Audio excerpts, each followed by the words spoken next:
일단 오늘은 어, 미니 강의로 일단 뭐 간단한 인문학에 대한 그 다른 책 한번 소개를 좀 하고 그것도 AI 관련된 건데 오히려 네, 그 책이 더 한번 작가님한테도 좀 쉽게 읽힐 것 같아서 그 책 내용하고 그다음에 제가 나눈 거 하고 그다음에 오늘의 생각 그냥 인공지능에 대해서 한번 더 어떻게 생각을 하시는지 한번 이어령 선생님이 말씀하신 그거에 대해서 자신의 생각 한번 얘기하고 네, 그다음에 다음 책 소개한 다음에 마무리하겠습니다.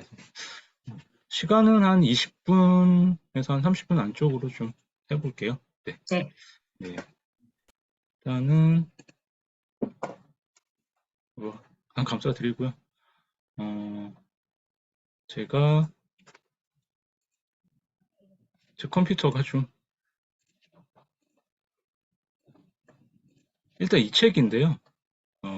AI는 인문학을 먹고 산다라는 책이 있거든요. 아마, 작가님도 보셨을지도 모르겠는데, 제가 봤을 때는 기어령 선생님 책 읽으니까 이 책이 되게 쉽게 썼구나라는 생각이 들더라고요. 작년에 나왔던 책인데, 그래서 좀 젊은 작가분이 쓰신 건데 굉장히 좀 쉽게 쓰셔가지고 그래서 한번 이 책을 좀 소개를 해드리면은 어쨌든 지금 우리가 읽었던 이거 너 어떻게 살래 이 책 그 네 권 중에 저희가 읽었던 게 인공지능에 관한 거 있잖아요. 그래서 어쨌든 지금 이제 뭐 계속 뭐 메타버스 열풍도 불고 뭐 하는데 사실 조금 뭐 NFT도 그렇고 약간 시들한 것 같긴 한데 저 일반인으로 봤을 때는 근데 그쪽도 영국인 사람들은 또 열심히 막 NFT 작가도 하고 뭐 뭘 만들고 그렇게 하더라고요. 근데 일단은 뭐 인공지능으로 이제 계속 대체는 될 것 같고 뭐 저희가 뭐 이제 한 30년, 40년 더 살면 저희가 뭐 한 노인이 됐을 때는 저희 아이들이 이제 때는 어쨌든 지금보다도 더 발달된 세계에서 살고 있을지도 모르겠고 뭐 어떻게 될지 모르겠지만 그래도 이제 인공지능이 아마 지금보다는 더 좀 보편화된 사회가 되지 않을까. 그래서 이 책에서도 그렇게 얘기를 하고 있고 이호령 선생님도 정말 대단하신 게 이제 그렇게 오래 사시면서도 이제 그분은 사실 정말 그 우리나라 근현대사를 다 관통을 하신 분이잖아요. 그죠?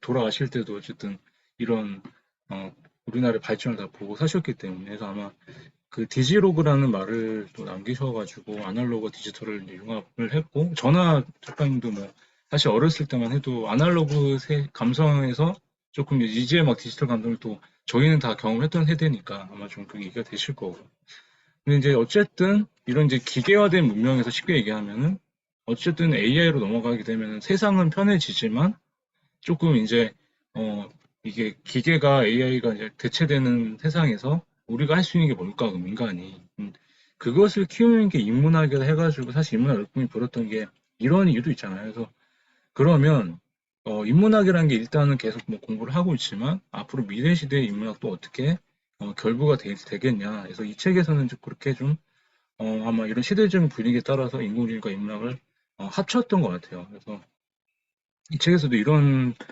구절이 나오는데, 그러니까 르네상스라는 게 어떻게 보면 르네상스라는 말이 이렇게 딱 원래 말이 프랑스어로 뭐 변화 뭐 이런 뜻이었던 것 같은 생각이 지금 기억이 안 나는데, 그런 르네상스라는 게 어떻게 보면 제2의 르네상스가 왔다는 얘기도 있거든요. 그래서 이런 변곡점에 그때도 새로운 사상이 나타나면서 막 그 문화사적으로 새로 생겼잖아요. 뭐 바로크든 뭐든. 근데 지금도 이제 아마 이제 또 그 시대가 왔다. 그래서 아마 이게 중세 시대 패스트로 이제 그 흑사병이 와가지고 사람들이 많이 죽고 나서 인구가 줄어들면 그만큼 이제 또 세상이 또 많이 바뀌는데 그게 이번에 저희가 코로나 터지면서 또 이번에 온라인 세상으로 확 바뀐 그런 게 또 제1의 르네상스가 왔다고 얘기를 하는데 그거에 따라서 인공지능이 왔다라고 이 책에서는 얘기를 하고 있거든요.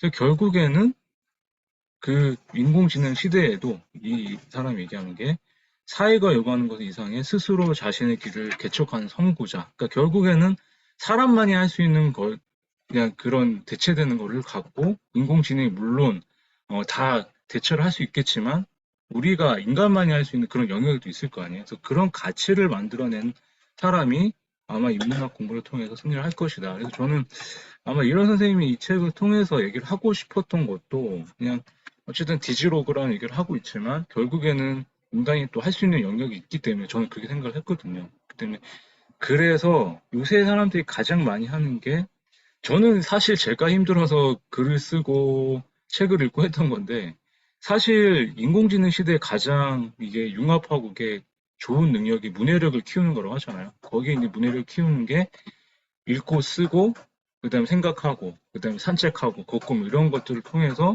문해력을 키울 수가 있고, 이런 게 가능하게 하는 게 인문학이다. 그래서 저는 인문학 자체는 어쨌든 우리가 아는 세상을 통찰해서 자신 인생을 적용한 학문이다.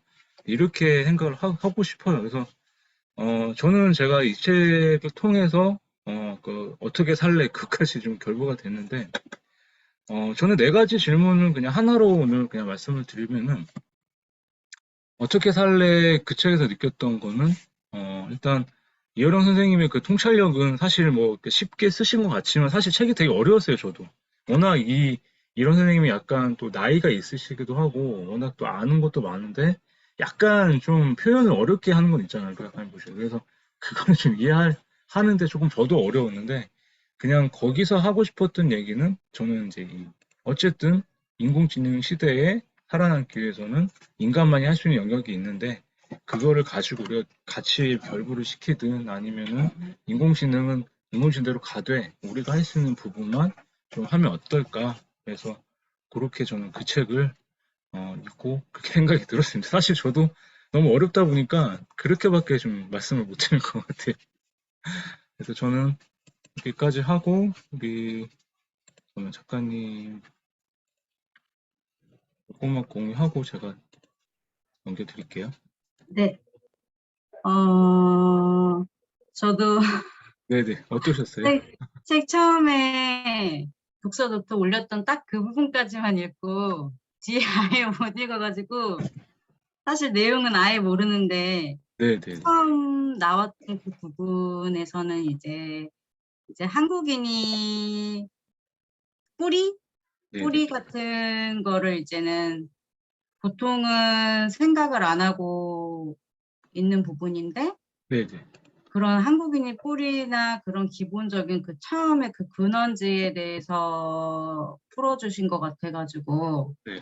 아, 인간이라는 게 얼마나 되게 위대한 존재인가, 이런 네. 거에 대해서 생각을 해봤던 것 같아요. 그거 외에는 좀 네, 딱히 없었던 것 같습니다. 아, 네네. 일단 이 책이 조금 어려웠던 건 사실인 것 같고, 제가 다른 책을 고를까 하다가 이 책을 한번 좀 읽어보고 싶었던 것도 있어가지고 한번 해봤던 건데, 하여튼 뭐 이렇게라도 좀 나눠보고, 그 다음에 메인 테마 한번 나눠볼게요. 그러면은 일단, 어, 인공지능에 대해서 한번 그동안 뭐 류 작가님도 아마 좀 이제 그 생각을 하신 게 있을 거고, 또 뭐 그동안 읽었던 책들이나 뭐 이렇게 들었던 책들도 있을 것 같은데, 저는 인공지능에 대해서 어떻게 생각을 하냐면, 결국은 AI라는 게 옛날에 그 뭐 ET도 있었고, 그 다음에 AI라는 영화가 있었잖아요. 저희 어릴 때 보면, 20대 때 봤던 것 같은데. 근데 거기서도 보면 굉장히 AI가 되게 막, 그 영화를 보고 그냥 자세히는 기억이 안 나는데, 그냥 좀 되게 무섭고, 약간 좀 AI 자체가 되게 막 좀 잔인하다는 생각도 있었고, 사람을 되게 위협한다, 이렇게 생각이 들긴 했었는데, 그리고 나서 이제 뭐, 저기, 뭐죠? 키아누 리브스 나왔던, 갑자기 생각이 안 나는데, 뭐죠? 저기, 99년도에 나왔던 영화, 하여튼 그 영화, 갑자기 생각이 안 나는데, 하여튼 뭐, 그 영화도 그러니까 매트릭스 나오고 나서, 뭐 하여튼 그런 영화들 보면은 거의 AI 뭐 이렇게 좀, 그런 시대들 좀 이렇게 약간 그런 근미래 시대를 적용했던 것 같은데, 근데 저는 인공지능 자체에 대해서는 뭐 거부감은 없는 것 같아요. 어쨌든 그냥 또 시대가 변하기 때문에 그래도 조금 더 편하게 뭐 할 수 있는 것들, 그러니까 뭐 어떻게 보면은 이제 좀 단순 업무 같은 것들은 뭐 이렇게 AI들이 이렇게 하는 게 좋은데, 이제 그 반대점에 보면은 이제 그런 단순 업무를 했던 사람들이 또 일자리를 잃고 막 이러니까 그런 거에 대해서는 어쩔 수 없다고 생각을 하는데, 그냥 이거 인공지능 자체에 대해서는 조금 이제 그 인공지능이 계속 이제 진화하면서 이제 영화에서 보면은 이제 사람들을 지배할 수도 있고 뭐 이런 게 나오는데, 정말 그럴 수도 있다는 생각이 들거든요. 왜냐하면은 뭐 이세돌하고 이 책에서 보는 이세돌과 그 AI 대결에서도 분명 이세돌이 다 이길 거라 생각을 했는데 AI가 지금 그냥 3대 1인가 그냥 완승을 해버렸잖아요. 그냥 그 데이터 축적된 걸 가지고 그냥 그 인간이 할 수 있는 그런 확률 게임에서도 인간의 사고력을 넘을 수 있다라는 게 그걸 보고 나서도 조금 위협적이기도 했는데 일단은 저는 그냥 그러면 여기서 저도 인공지능 자체를 우리가 배제할 수 없다. 그러면 결국엔 같이 융합을 하든 아니면 아까 말씀드린 뭐 우리가 할 수 있는 영역을 찾든 해서 우리도 이제 살 길을 또 모색을 해야 되지 않을까. 그래서 굳이 인공지능이라는 게 나쁜 게 아니라 이효령 선생님께서 아까도 말씀드렸듯이 하고 싶었던 얘기가 그래도 AI 가치를 융합을 시키겠지만 인간만이 할 수 있는 게 그게 아날로그 같고 AI 할 수 있는 게 디지털이기 때문에 그걸 두 개를 합치면 이제 디지로그란 말이 그 디지로그를 가지고 사는 게 앞으로 이제 우리가 살아갈 좀 근미래에 대한 뭐 숙제지 않을까 저도 이렇게 생각이 들었습니다. 한번 작가님 어떻게 생각하시나 한번 그냥 간단하게 한번 말씀. 어, 저는 사실 이런 쪽으로는 생각을 안 해봤었는데, 독서 모임 하면서 이제 처음으로 작가님이 질문 주시고, 그리고 책 내용 같은 거 얘기해 주신 거에서 처음으로 이제는 인공지능에 대해서 생각을 해본 것 같아요. 그동안은 뭐 영화 막 이런 데서 접해도 사실 너무 동떨어져가지고 그게 와닿지가 않았는데 정말 이제는 이제 와닿는 느낌이 들더라고요. 근데 저도 뭐 나쁘고 좋고 이런 걸 떠나서 우선은 막을 수 없는 거라는 생각이 들어서 뭐 계속 발전해 나가는데 그거를 누가 막을 수 있는 건 아닌 것 같고 그게 속도가 우선은 계속 빠르게 변화하고 있으니까 그 속도에 욕심을 자꾸 부려서 사람들이 그게 안 좋은 결과가 나오는 것 같은데 그 욕심 있는 사람들을 또 그것도 저희가 막을 수가 없는 거고 그러니까 저희는 그냥 그걸 지키고자 하는 사람들끼리 그걸 지키려고 노력하는 것 말고는 저희가 할 수 있는 게 없는 것 같아서 지키려고 노력하는 사람들 그리고 그 정반대로 더 욕심을 내서 인공지능을 더 계속 발전시키려고 하는 사람들 이렇게 계속 나뉠 수밖에 없는 것 같아요. 그래서 저도 우선은 그냥 그렇게 생각하는 것 같아요.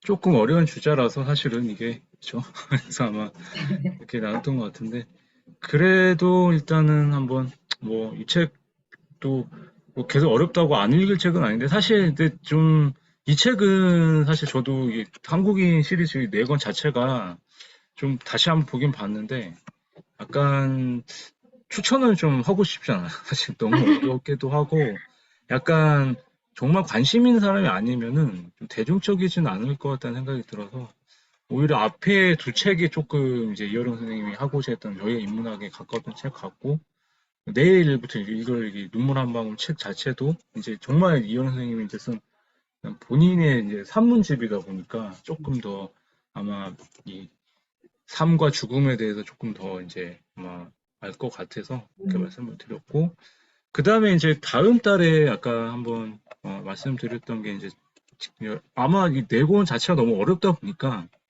김종문 작가님 책으로 한번 좀 시작을 해볼까 해요. 그래서 아마 요 작가님도 읽었던 책도 있으실 거예요. 뭐 사색의 자본이나 같은 것도 있고 뭐 나를 지키며 사는 거. 근데 제가 읽었던 김종문 작가님 책 중에 가장 좋은 인문학책 네 권을 선정을 했거든요. 그래서 정말 순서대로 읽으면 매일 인문학 공부가 어떻게 보면 사색의 자본이다 그 책 제정판인데 정말 인문학에 대한 기본서, 그 다음에 이순신 장군에 대한 얘기, 그 다음에 이제 세 번째로 이 책 자체가 제일 좋았거든요, 저는. 그리고 마지막에 이제 이 죽음에 대한 마지막 질문 해서 이 네 권 자체가 아마 10월달, 11월달에도 아마 있어서 아마 계속 같이 해주시면 좋을 것 같고요. 그래서 좀 약간 대중적인 인문학 책으로 좀 이제 준비를 좀 했고, 그 다음에 그 다음 달에도 좀 생각해 놓은 책들이 있어서 인문학 책도 이렇게 한번 해서 일단은 한 6개월 정도 해서 한 반년 정도를 더 생각을 하고 있어요. 그래서 아마 여기까지도 계속 기회가 되시면 같이 하셨으면 좋겠고요. 그래서 일단 한번 소개를 드렸고, 내일은부터는 이제 이 책 그냥 한번 읽어주시고 한번 그렇게 하고 오늘은 간단하게 이렇게 끝내도록 하겠습니다. 네, 수고하셨습니다. 감사하고 이따가 또 와주세요. 네, 네, 네. 감사합니다. 사진 한번 찍고 기념 같은 거 한번 한번 찍을게요. 책은 없으시죠, 혹시? 지금? 아, 네, 네. 알겠습니다. 일단 한번 찍을게요. 하나, 둘, 셋. 한 번 더. 하나, 둘, 셋. 네. 이따 뵙고요. 또 오늘 수고 많으셨습니다. 네.